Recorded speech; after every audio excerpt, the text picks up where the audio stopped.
Hello. जैसा कि आप लोग देख रहे हैं कि बोर्ड पर क्या लिखा हुआ कि एनसीईआरटी को कैसे पढ़ें और उसका नोट्स कैसे बनाएं। तो सबसे बड़ी चीज़ है कि एनसीईआरटी को पढ़ा कैसे जाता है।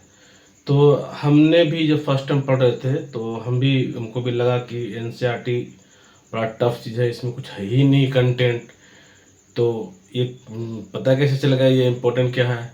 तो जब हमने पहला क्या किया है कि जब प्रीवियस क्वेश्चन थे जब उसको हमने सॉल्व कर रहे थे तो उस समय पता चला कि ये टॉपिक जो उठाया हुआ है एनसीईआरटी से है। उसके बाद हमने एनसीईआरटी किताब को पढ़ा। तो एनसीईआरटी किताब को जब गहन चिंतन अध्ययन किया तब समझ में आया अच्छा है ये छोटा सा पॉइंट से क्वेश्चन उठा दिया है एनसीईआरटी से।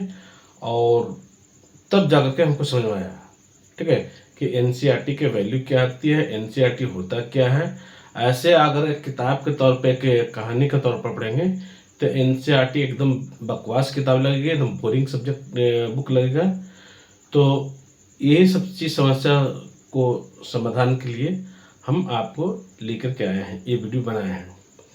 तो जैसे कि हम ये देखिए मेरे पास एक हम सब्जेक्ट उठाते हैं, जैसे हमने हिस्ट्री टॉपिक कर दिया है। जैसे देखिए ये किताब जो है ये आपको एनसीईआरटी की किताब है, ये 12th क्लास की किताब है, इसका भाग 1 है, ठीक है, इसका भाग 1 है। तो एनसीईआरटी पढ़ा कैसे जाता है, ठीक है।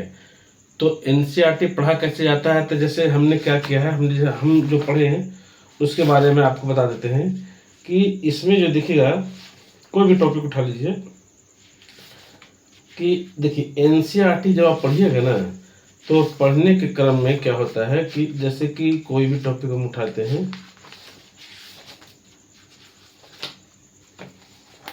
जैसे कि मान लेते हैं इसका पहला चैप्टर को हमने उठाया। तो देखिए ये देखिएगा यहाँ पर क्या है, एनसीईआरटी 12th क्लास की किताब है। यहाँ पर इस तरह से जब आप इसको पढ़ेंगे, यहाँ पर मैं कैमरे में लेके आ रहा हूँ सही से आपको आ जाएगा। जब आप पढ़ेंगे तो लाइन बाय लाइन एक एक पॉइंट को आपको नोट अंडरलाइन कीजिएगा। अंडरलाइन की बात जो है ना उसके बाद क्या कीजिएगा, देखिए उसके बाद ये जो जो पॉइंट है ना कि वो इस तरह से आपको इसी में बुक में ही नोट डाउन कर लीजिएगा, बुक में मार्किंग कर दीजिएगा। और जो पॉइंट आपको लगे तो यहाँ पर साइड में जो खाली स्पेसेस होता है उसमें लिख दीजिएगा। लिखने से फ़ायदा क्या होगा, जैसे यहाँ पर क्या है ना निर्वाह के तरीके, जैसे देखिए निर्वाह के तरीके, तो इसमें जो जो इम्पोर्टेंट लाइन है हमने उसको अंडरलाइन कर दिया, किसी को उसको घेर लगा दिया है, ठीक है, कि क्या क्या इम्पोर्टेंट था। उसी तरह से देखिएगा ये हम हर चैप्टर में किए हैं, ऊपर में लिख दिए हैं, ठीक है, जहाँ जहाँ पर इसमें लिख दिए हैं। इसमें लिखने के बाद हमने क्या किया, हर जगह प्रयोग किया। और ये तो एक इसी बुक में लिखे हैं। दूसरी चीज़ हमने क्या किया कि इसका एक नोट्स भी हमने बनाया है। जैसे कि एग्जांपल के तौर पे हम आपको दिखाते हैं कि अब ये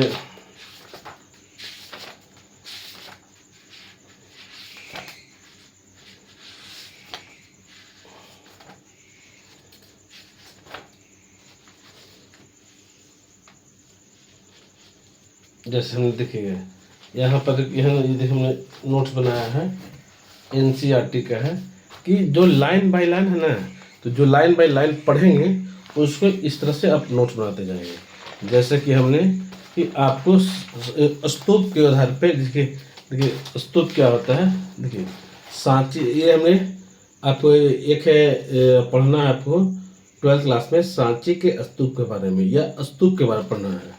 तो स्तूप क्या होता है, ये सब एक एक पॉइंट्स नोट्स करते गए, जैसे जैसे लिखा होता है वैसे से नोट्स करते गए, वैदिक का पूरा मैप बना बना करके ये आपको एनसीईआरटी का नोट्स तैयार हो जाएगा। जो लोग बोलते हैं कि एनसीईआरटी का नोट्स लीजिए, एनसीईआरटी का नोट्स छाप छाप के भेजते हैं, वो एनसीईआरटी का परफेक्ट नोट्स नहीं होता है। वो एनसीईआरटी का कुछ पॉइंट्स उठा करके आपको दीजिए बेचने के लिए, बेवकूफ़ बनाने के लिए।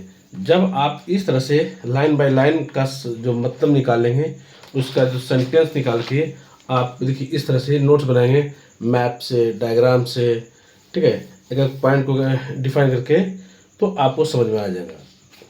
ये क्या कर लिए, इतना नोट्स कर लिए और प्लस एनसीईआरटी बुक जहाँ जहाँ पर हम मार्किंग करना था वहाँ पर मार्किंग कर दिए।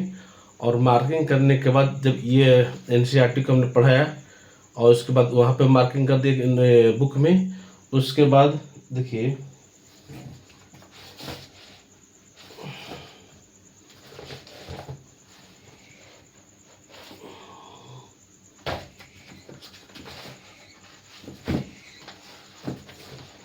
ठीक है, बुक में मैंने मार्किंग किया, नोट्स बनाया, नोट्स बनाने के बाद ये एक किताब आती है एनसीईआरटी की, वाईटीसी का एक बुक आता है, ये हर सब्जेक्ट का, ये देखिए ये किताब आती है वाईटीसी की।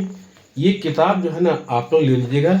इसमें क्या कीजिएगा कि मान लेते हैं कि जैसे कि एग्जांपल के तौर पे आपको 12th क्लास का चैप्टर है, आपको भाग 2 का चैप्टर है, ये या देखिए क्या है, यात्रियों के नज़रिए समाज के बारे में उनकी समझ।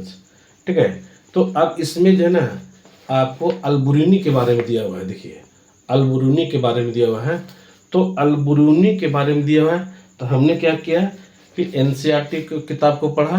एनसीईआरटी किताब में जो लाइन बाय लाइन हम लगाते चले गए, एक एक लाइन का मतलब होता है एनसीईआरटी में, एक एक वर्ड का मतलब होता है, एक वर्ड से पूरा क्वेश्चन बनाए जाते हैं, तो उसको हमने मार्किंग करके किताब पे हमने लिख दिया। पहला काम हो गया हमारा। दूसरा काम क्या हुआ कि हमने आपको ये नोट्स बना लिए। ठीक है, एनसीईआरटी का की नोट्स हो गया हमारे पास। उसके बाद हम ये हो गया, और कुछ एक्स्ट्रा इन्फॉर्मेशन जो है आप एआई वगैरह से आप या फिर घटना चक्र में जो है कंटेंट है वहाँ से आप उसको इसमें ऐड कर सकते हैं। इसके एनसीईआरटी में जो उस बगल का खाली जगह रहेगा उसमें जोड़ दीजिएगा। अब इसमें आइए कि आपको अल-बुरूनी जो मोहम्मद गजनी के साथ भारत आया था, तो उस पर क्या क्या अब तक एनसीईआरटी प्रश्न पूछे जा चुके हैं, या कोई भी पीसीएस, स्टेट पीसीएस हो, बीपीएससी हो, जेपीएससी हो, स्टेट पीसीएस हो, या आईएएस में जो यूपीएससी में जो प्रश्न पूछे जाते हैं, वहाँ से जाइए और वहाँ का क्वेश्चन को कलेक्शन कीजिए। अब कलेक्शन करने के बाद आपको समझ में आएगा कि अच्छा ये प्रश्न अभी तक पूछे जा चुके हैं। तो इतना क्लियर कर लीजिएगा, तो मुझे नहीं लगता है कि आपसे एनसीईआरटी को समझ अच्छे से आ जाएगी, और एनसीईआरटी से जो क्वेश्चन बनाते हैं वो आपको पकड़ में आ जाएंगे। अब आपके पास 2-3 हथियार हैं। पहला, किताब पढ़ें, आप एकदम धीरे धीरे पढ़ें और आसानी से पढ़ें, समझ के पढ़ें, पहला पॉइंट हो गया। दूसरा पॉइंट, किताब में आपने मार्किंग कर दी, दूसरी पॉइंट हो गया, जो इम्पोर्टेंट है वो मार्किंग हो गया। तीसरा पॉइंट हो गया, आपने अच्छे से नोट्स बना लिया। ठीक है, तीसरा पॉइंट। चौथा पॉइंट हो गया कि आपने जो प्रीवियस ईयर में जो क्वेश्चंस पूछे गए हैं एनसीईआरटी आधार पे, ये हो गया।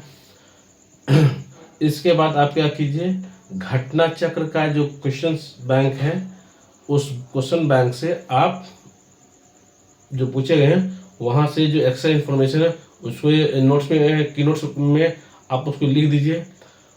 अब इसके बाद जब दोबारा एनसीईआरटी आप पढ़ेंगे तो एनसीईआरटी बिल्कुल आसान लगेगा, और आपको 2 बार 3 बार ही एनसीईआरटी को इसी तरह से रिवीजन कर लीजिएगा, तो एनसीईआरटी का मामला आपको क्लियर हो जाएगा, कहीं कोई दिक्कत नहीं है। अब रही कि एनसीईआरटी आधारित जो साइड बुक होते हैं उसको पढ़ना और उसका नोट्स बनाना, अगर इतना कर लीजिएगा तो मेरे हिसाब से एनसीईआरटी का जो कंटेंट आपके पास होगा वो किसी के पास नहीं हो पाएगा। और मैं ऐसा इसलिए बोल रहा हूँ कि एनसीईआरटी का कंटेंट कहने का मतलब कि एनसीईआरटी बुक सभी के पास है, आपका अपना पर्सनल इसलिए बोल रहे हैं क्योंकि एनसीईआरटी को आपने खुद पढ़ा है, एनसीईआरटी किताब पे आपने मार्किंग खुद किया है, आपने खुद से नोट्स बनाया है, आपने इन कंटेंट के आधार पे आप खुद क्वेश्चंस को प्रैक्टिस किए हैं। तो हम इस आधार पे ये बात बोल रहे हैं कि एनसीईआरटी का कंटेंट जो आपके पास होगा वो किसी के पास नहीं होगा, क्योंकि ये सारे काम आपने खुद किए हैं। तो ये काम करने में थोड़ा सा समय लगता है, थोड़ा सा टाइम लगता है, गहन चिंतन अध्ययन करना पड़ता है, तो ये काम कीजिएगा तो कहीं कोई दिक्कत नहीं है। अब सबसे बड़ी समस्या, इसका फ़ायदा कहाँ कहाँ होगा, तो इसका फ़ायदा हम बता रहे हैं आपको कि जैसे कि हम बता रहे हैं कि आपको बिहार के पॉइंट ऑफ व्यू से आपको कोई भी एग्जाम को लीजिए, जैसे बिहार में बीपीएससी होता है, बीपीएससी होता है, ठीक है। बीपीएससी दो होता है, एक सिविल सर्विसेज वाला होता है, एक कॉमन टीचर के लिए होता है, ठीक है। या फिर जेपीएससी की बात करते हैं हम लोग, जेपीएससी की बात करते हैं। तो बीपीएससी हो, जेपीएससी हो, कोई भी स्टेट पीसीएस हो, तो यह हम हिस्ट्री की बात करते हैं, हिस्ट्री सब्जेक्ट हमने लिया।